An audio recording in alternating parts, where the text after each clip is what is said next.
As-Samad, isa sa mga pangalan ni Allah subhanahu wa ta'ala. Ano nga ba ang ibig sabihin nito? Sinabi ng ating mga ulama, ito ay may dalawang kahulugan. Lahu ma'nayan.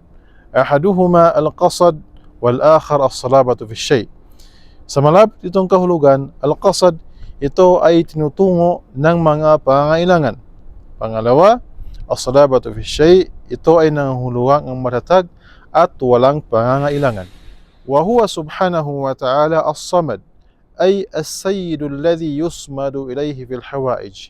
Si Allah subhanahu wa ta'ala ay dakilang Panginoon, ang nag-iisa at sandigan ng lahat ng kanyang mga nilikha sa kanilang mga pangailangan.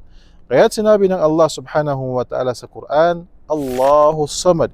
Si Allah subhanahu wa ta'ala ay walang pangailangan at siya ay sandigan ng lahat ng kanyang mga nilikha sa kanilang mga pangailangan. At sinabi pa sa ibang aya ni Allah subhanahu wa ta'ala, wa huwa yut'imu wa la yut'am, na si Allah subhanahu wa ta'ala ay siya ay ang nagpapakain at hindi siya pinapakain. Narito ang mga iilan sa mga bunga sa pananampalataya sa pangalan ni Allah subhanahu wa ta'ala, ang As-Samad. Una sa lahat, ang pagbalik at paghingi ng tulong ay ito sa Allah lamang, at walang makakatinggi rito maliban lamang sa mga taong ligaw.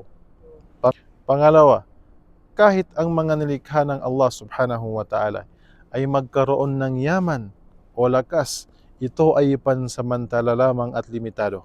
Dahil ang tunay at ganap na lakas o yaman, kaya ito ay pagmamayari lamang ng Allah subhanahu wa ta'ala.